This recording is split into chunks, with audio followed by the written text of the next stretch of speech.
Hi friends, welcome back. Vivid Buffalo. My name is Angela Miklas and I'm an owner of Vivid Buffalo. And we'll do a little grounding and breathing and setting an intention with whoop, Journey to the Heart by Melody Beattie. So I took a peek at the title for today's reading and I'm like, well, that makes sense. Like, I don't usually share too much stuff. Sometimes I do, but like, I had a situation yesterday where I was like flying high, and I was like, I've been really pressing and doing to myself, some pretty important things. And um, like this morning at 6 a.m., I was going to a power yoga class. That was my intention. And then, so I knew, I had to go to bed early. And so I went to bed, and, somewhere laying in bed, the excitement turned to, anxiety. And then, I couldn't sleep. I don't typically have that problem. And I, could not, for anything, sleep until, 2 in the morning. So definitely I had to cancel my yoga class. Not when I was teaching, when I was attending, but that was kind of a big deal because that's super important to me personally. I'm talking about it right now, and I'm getting a little I missed my Thursday morning yoga class. That's kind of a big deal. So it's the anxiety. I feel like I have an anxiety hangover today. So it's been kind of amazing because it's not scary. I know anxiety is fear oriented, but it feels more of a release of something. It feels like I needed whatever that was, even if it feels kind of rough. It didn't feel great. It didn't feel great things turning from excitement into anxiety. Didn't feel great not being able to wake up or go to bed last night, or wake up this morning for yoga. And, still I accomplished and kept with my discipline in other practices. But it was sort of a tough day for me, and I had a lot of feelings come up, and I felt them, and that's what made the anxiety feel productive, was actually taking time to feel my feelings, not being overly critical of myself, and just kind of letting these feelings happen. So to that end, I read the title for today's reading, Sometimes the Road Gets Rough. So I'm excited to dive into that today. I think it just sounds like a good fit for what I've been experiencing anyway. So that being said, we have a bunch of events coming up in July. Most importantly, all important, but we have an opportunity with this Yogis in Service event to pack the house. It's an ice rink that is fully covered, so no matter what weather we can practice. And you could fit, I don't even know how many yogis, you guys, anybody who's been to Power Yoga Buffalo, Amherst, they cram 60 people into that room back in the day. This is a whole ice rink. Every ticket, the majority of the proceeds of that goes to Yogis in Service to help them grow, to help them provide access and free community classes, and provide access to yoga in places where it is not typically, whether it's hospitals or jails. This organization is very important, near and dear to my heart, but to me, it's everybody's responsibility to learn a little bit more about Yogis in Service and get involved. So this is your opportunity check out Vivid Buffalo's Eventbrite page, and that will be July 24th, 10 to 5 p.m.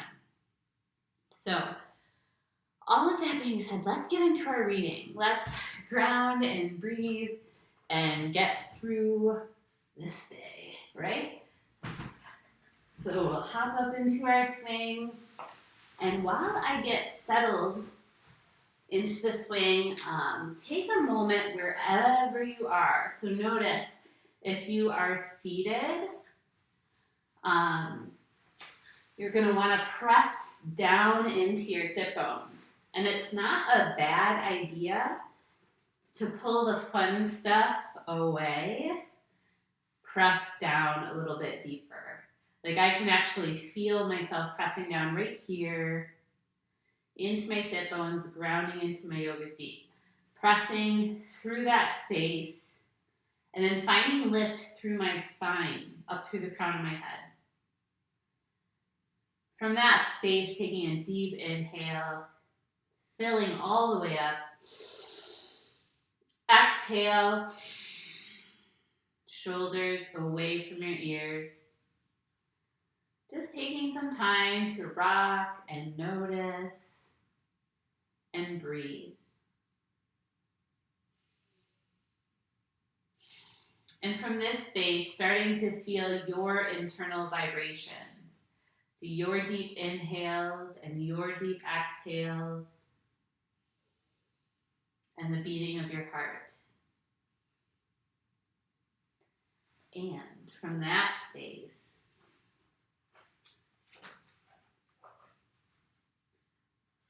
don't be dismayed when you come to a pothole, a detour, a stretch of rough road or rocky road. Don't be surprised. Slow down a little. Be patient. It's not the whole journey. It's not the way it'll always be. But it's part of your journey too. Part of your journey to your heart and your soul. Even when we're living with joy and freedom, we continue to grow, learn, feel, experience. And during that time, the road can get rough. Happiness doesn't mean feeling gleeful all the time. And happiness doesn't mean the road we're traveling is always smooth. Happiness means feeling all we need to feel. Accepting each part of the journey, even the changes of course and direction. Feel all of your feelings. Feel your fear and frustration about slowing down. Then settle in for the ride. You may not be going fast. You may not be going as fast as you like, but the journey hasn't stopped. You're not doing anything wrong. You are going slower, but you're still moving forward. And that is super important. I was thinking earlier today, as I was working through some of my own feelings from the day, how much I appreciated having those feelings.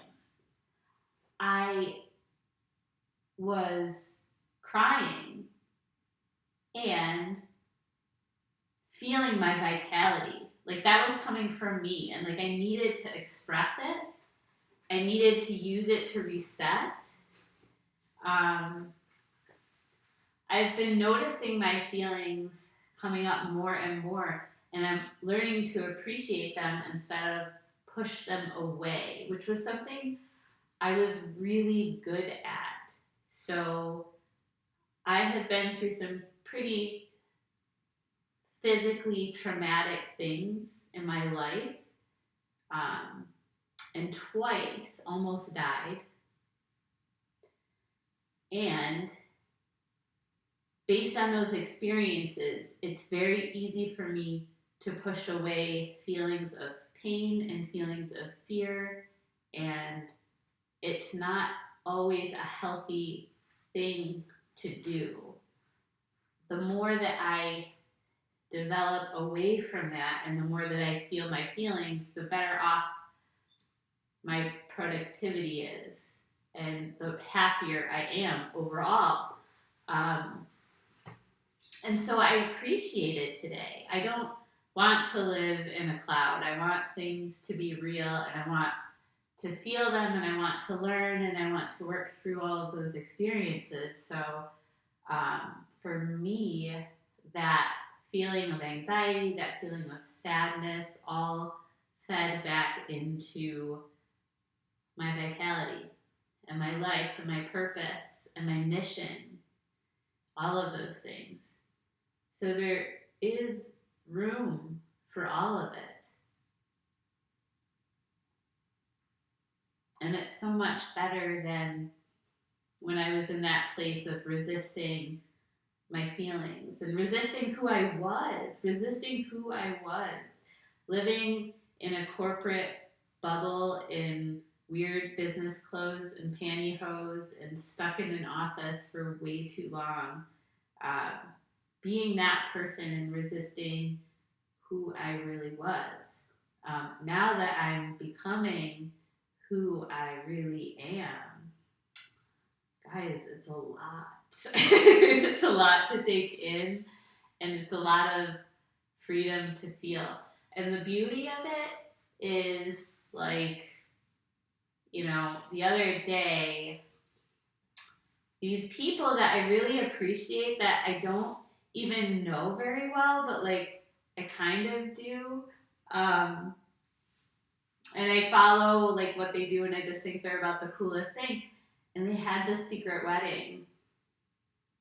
And I read their Facebook post and I saw the picture about it, and I started bawling, like straight up bawling, and like so happy for them, and like it's such a beautiful thing. The old me wouldn't have been that way. The old me wouldn't have cried about a wedding. The old me didn't, this is even hard to talk about. I didn't dance at my own wedding. I was too scared. I was too rigid. I wasn't free. Thankfully, that shell is breaking apart and breaking off and becoming a really truly amazing person, and the person that I'm absolutely meant to be. So all very exciting, very amazing, very overwhelming stuff, you guys. Ugh. So with that, and I got stuck in my yoga swing just now. With that, have a great night. Let's all say a little prayer that I get some sleep and I get to go to power yoga in the morning. I will talk to you all tomorrow, friends. Thank you.